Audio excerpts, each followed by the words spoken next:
बिस्मिल्लाहिर्रहमानिर्रहीम अस्सलाम वालेकुम अनम होम रेमेडी चैनल में वेलकम बैक। आज की वीडियो का मौजू है हाइपोथायरॉयडिज्म। वो लोग जिन्हें थायराइड की प्रॉब्लम है इस पर डिटेल में बात करेंगे। तमाम तारीफ़ें अल्लाह तबारक ताला के लिए और सलातो इस्लाम हमारी प्यारी आका हज़रत मोहम्मद मुस्तफ़ा सल्लल्लाहु अलैहि वसल्लम के लिए। हाइपोथायरॉयडिज्म वो कंडीशन होती है जिसमें हमारी बॉडी के अंदर जो थायराइड हार्मोन है उसकी कमी होने लगती है। हमारा थायराइड ग्लैंड अंडर एक्टिव हो जाता है, पूरी तरह काम नहीं कर पाता।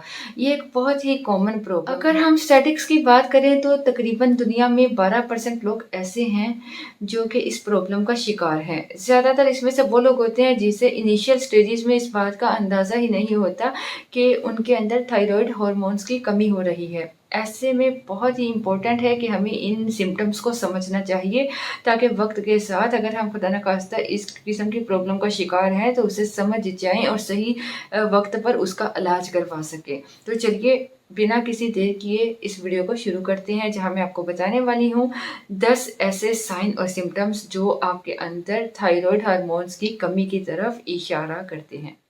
मोहतरम ख़वातीनो हज़रात, ये जो सिम्टम्स हैं ये सबसे ज़्यादा कॉमनली पाए जाते हैं उन लोगों में जिनमें थायराइड हार्मोन्स की कमी हो जाती है। यानी ऐसे लोग अपने आप को थका हुआ महसूस करते हैं, हर टाइम सुस्त रहते हैं, हर वक्त उन्हें नींद आती रहती है। ठीक है। और ये ऐसे सिम्टम्स हैं जो इशारा करते हैं कि भाई आपके अंदर जो थायराइड हार्मोन्स है वो कम बन रहा है। लेकिन जो थायराइड हार्मोन होता है वो हमारी बॉडी में एनर्जी को बैलेंस करने का काम करता है। तो अगर इसकी कमी होती है तो इस वजह से हमारी जो एनर्जी का बैलेंस है वो बिगड़ जाता है और इस तरह के सिम्टम्स हमें दिखाई देते हैं। वैसे तो देखिए कि कमज़ोरी या थकापन, सुस्ती, ज़्यादा नींद का आना, ये और भी बहुत सारी बीमारियों के सिम्टम्स हो सकते हैं। लेकिन अगर आपको कोई एक्सप्लेनेशन नहीं मिल रहा, आपको और कोई ऐसी प्रॉब्लम नहीं है, आप नहीं समझ पा रहे कि किस वजह से ये हो रहा है, तो ये इशारा करता है कि आपके अंदर थायराइड हार्मोन्स की कमी हो सकती है। दूसरा जो सबसे कॉमन सिम्टम्स है वो है अंडर एक्टिव थायराइड ग्लैंड की तरफ जो इशारा करता है, हाइपोथायरॉयडिज्म की तरफ इशारा करता है वो अनएक्सपेक्टेड वेट गेन।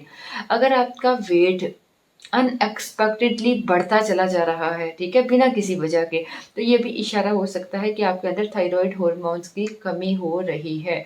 देखिए जो थायराइड हार्मोन्स होता है ये हमारी बॉडी में जो एनर्जी लेवल है उसको मेंटेन करता है।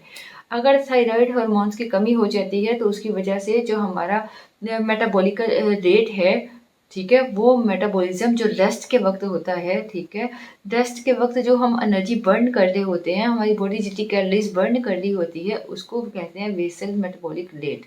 अगर आपके अंदर थायराइड हार्मोन कम हो जाता है तो बेसल हार्मोनिक रेट कम हो जाता है, ठीक है, और हमारी बॉडी कैलोरीज़ को कम बर्न करती है। जो खाना हम खाते हैं उसमें से जो कैलोरी हमें मिलती है उन कैलोरीज़ को हमारी बॉडी स्टोर करना शुरू कर देती है फैट्स की शक्ल में, और इसकी वजह से जो हमारा मोटापा है वो बढ़ता ही चला जाता है। स्पेशली जो इसका एक पैटर्न है उस पैटर्न में पेशेंट में जैसे आंखों के नीचे भारीपन महसूस होता है। ये स्पेशली जब सुबह सोकर उठते हैं तो उस वक्त मुँह पर स्वेलिंग या भारीपन महसूस होता है, हाथ काफ़ी मोटे-मोटे लगते हैं, ठीक है। तो ये ऐसे सिम्टम्स हैं जो इशारा करते हैं हाइपोथायरॉयडिज्म की तरफ, जिसकी तरफ आपको ध्यान देना चाहिए। अगर आपको कुछ ऐसा महसूस हो रहा है तो फ़ौरन अपने डॉक्टर से कंसल्ट करके अपने थायराइड का चेकअप ज़रूर करवाइए। हाइपोथायरॉयडिज्म का तीसरा जो सिम्टम है वो ये है, आपको ठंड ज़रूरत से ज़्यादा लगना शुरू हो जाती है। अगर आपको पहले ठंड ज़्यादा नहीं लगती थी और अब अचानक से सर्दी के मौसम में या ठंडी जगह पर आपको इतनी ठंड का एहसास होता है कि जो आपको बर्दाश्त से बाहर है, तो ये भी सिम्पटम है कि आपको शायद थायराइड हार्मोन जो आपका है वो कम बन रहा है। लेकिन जैसे कि मैंने आपको बताया, थायराइड हार्मोन जो होता है हमारी बॉडी में जो मेटाबॉलिज्म है उसको मेंटेन करने का काम करता है, ठीक है, कैलोरीज को बर्न करने का काम करता है। तो अगर हमारी बॉडी में थायराइड हार्मोन की कमी हो जाती है तो उसकी वजह से ज़ाहिर सी बात है कि हमारी बॉडी में जो कैलोरीज होती हैं वो कम बर्न होती हैं, ठीक है, और वो फैट की शक्ल में तब्दील हो जाती है।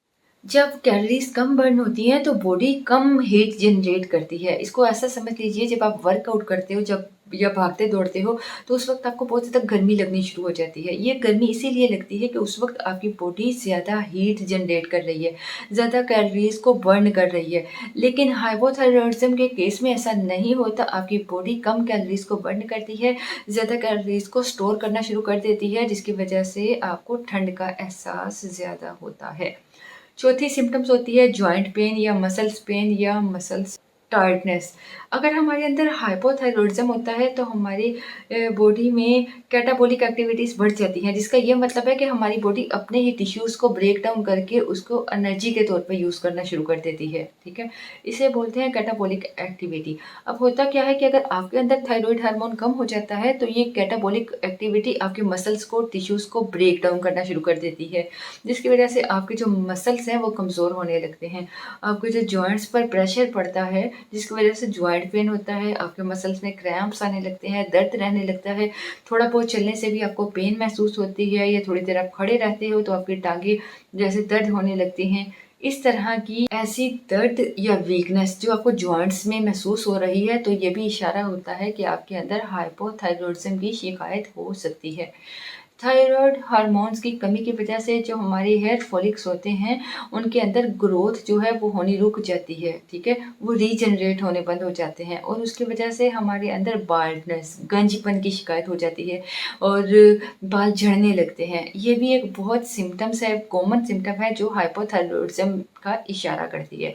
अगर ऐसा आपको सिम्पटम नज़र आ रहा है, बगैर किसी रीज़न के आपके बाल गिरना शुरू हो रहे हैं, गंजपन आ रहा है। अच्छा, एक और चीज़ मैं आपको बताती चलूँ कि अगर आपको हाइपोथायरॉयडिज़म की वजह से बाल गिरते हैं और बाल गिरने के बाद आपके जो बचे हुए बाल हैं, वो काफ़ी ब्रिटल होने लगते हैं, सख्त से हो जाते हैं, सूखे-सूखे, रूखे से हो जाते हैं, रफ़ हो जाते हैं और घुंघराले से होने लगते हैं।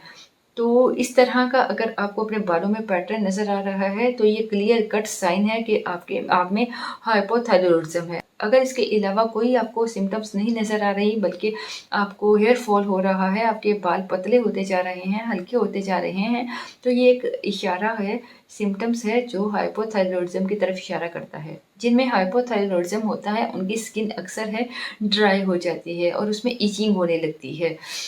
वैसे तो ड्राई स्किन होना एक आम सी बात है, सर्दी के मौसम में ख़ासकर ड्राई स्किन हो जाती है, या अगर आपकी स्किन में इचिंग होना भी एक कॉमन सिम्पटम्स है, ठीक है? जो अलग-अलग बीमारियों की वजह से हो सकती है।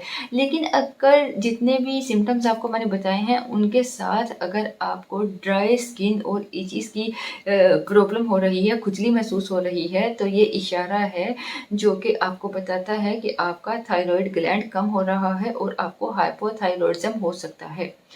अब बात करते हैं पॉइंट नंबर 7 की। पहली चीज़ ये कि अगर आप हाइपोथायरॉयडिज़म के पेशेंट हैं तो आप में डिप्रेशन होना शुरू हो जाता है, ठीक है? हाइपोथायरॉयडिज़म लिंक करता है डिप्रेशन के साथ। एग्ज़ैक्टली क्या रिलेशन है, कैसे हाइपोथायरॉयडिज़म के पेशेंट में डिप्रेशन आना शुरू हो जाता है, ये अनक्लियर है। इसकी अब साइंटिफिकली अभी इसको प्रूव नहीं किया जा सका। लेकिन प्रैक्टिकली, क्लिनिकली ये देखा गया है कि जिनमें हाइपोथायरॉयडिज़म होता है, वो लोग ज़्यादा डिप्रेशन की तरफ चले जाते हैं। इसके साथ-साथ नेक्स्ट जो सिम्पटम है वो ये है कि जो कॉमनली पाया जाता है, अगर आप में थायरॉइड हार्मोन कम बन रहा है तो उस वजह से आप में जो मेंटल प्रॉब्लम्स है वो शुरू हो जाती है। आपको चीज़ों को कंसंट्रेशन में प्रॉब्लम हो जाती है, आपकी मेमोरी लॉस होने लगती है, वीक होने लगती है, आपका ब्रेन, माइंड ऐसे लगता है जैसे उसमें धुआँ भरा हुआ है। आपको कुछ याद नहीं रहता, किसी चीज़ के बारे में आप कंसंट्रेशन नहीं कर पाते और कोई भी चीज़ आप कहीं रख कर भूल जाते हैं, या कहीं जाना था तो जा नहीं पाए, या किसी का नाम भूल गए। तो ये छोटी-छोटी जो चीज़ें हैं ये आपके साथ होनी शुरू हो जाती हैं, क्योंकि जो आपकी मेमोरी है वो कमज़ोर होने लगती है हाइपोथायरॉयडिज़म की वज़ह से। 9वां जो सिम्पटम्स है वो हो सकता है कि कॉन्स्टिपेशन। ये कॉन्स्टिपेशन का जो सिम्पटम्स है, ये हाइपोथायरॉयडिज़म के केस में इतना ज़्यादा वाज़िह नहीं है, लेकिन बहुत ज़्यादा पेशेंट में देखा गया है कि जिनमें कॉन्स्टिपेशन का प्रॉब्लम हो जाती है, उनमें हाइपोथायरॉयडिज़म का भी मसला होता है। अगर आपको सिर्फ़ कॉन्स्टिपेशन की शिकायत है, फिर तो आपको हाइपोथायरॉयडिज़म का कोई मसला नहीं हो सकता। लेकिन अगर दूसरे सिम्पटम्स के साथ आपको कॉन्स्टिपेशन भी फ़ील हो रही है, तो ये कहीं न कहीं एक इशारा करता है कि आपको हाइपोथायरॉयडिज़म की शिकायत हो सकती है। लास्ट जो पॉइंट मैं आपको बताना चाहूँगी वो हाइपोथायरॉइडिज्म के केस में है कि इरेगुलर पीरियड्स या हैवी ब्लीडिंग। ये जो पॉइंट है ये स्पेसिफिकली गर्ल्स के लिए, वुमेन के लिए है कि अगर आप लोगों को बहुत ज़्यादा इरेगुलर पीरियड्स का प्रॉब्लम हो रही है, ठीक है, आपका जो साइकिल है वो हर वक्त डिस्टर्ब रहता है, या अगर ब्लीडिंग होती है तो वो बहुत ज़्यादा हैवी होती है, तो ये दोनों चीज़ें ही इशारा करती हैं कि हो सकता है आपका जो थायराइड ग्लैंड है वो अंडर एक्टिव हो। ठीक है, थायराइड हार्मोन जो होता है ये हमारी बॉडी में अलग अलग तरह के हार्मोन्स को पैदा करने के लिए रिस्पॉन्सिबल होता है। तो ये अलग तरह के हार्मोन से इंटरेक्ट करता है, ठीक है, जो फीमेल की, लेडीज़ की मेंस्ट्रुअल साइकिल होती है उसको भी रेगुलेट करता है। अगर कोई डिस्टर्बेंस हो जाती है हार्मोन्स में या थायराइड हार्मोन्स में, तो उसकी वजह से जो पीरियड्स का है वो इरेगुलर प्रॉब्लम हो जाती है, ठीक है, या बहुत ज़्यादा हैवी ब्लीडिंग होने लगती है। ये एक आम सी सिम्टम्स है, ठीक है। तो ये थे वो 10 ज़बरदस्त सिम्टम्स जो अंडर एक्टिव थायराइड मतलब हाइपोथायरॉइडिज्म की तरफ इशारा करते हैं, जो बताते हैं कि आप में ये प्रॉब्लम हो सकती है। मैं उम्मीद करती हूँ कि आपको ये वीडियो आज की बहुत पसंद आई होगी। पसंद आए तो लाइक कर दीजिएगा और अनम होम रेमेडी चैनल को सब्सक्राइब करने के साथ बेल आइकन को दबा लीजिएगा। आपसे इजाज़त चाहूँगी, मिलूँगी नए टॉपिक में, नई वीडियो के साथ। तब तक के लिए अल्लाह ने कहबान।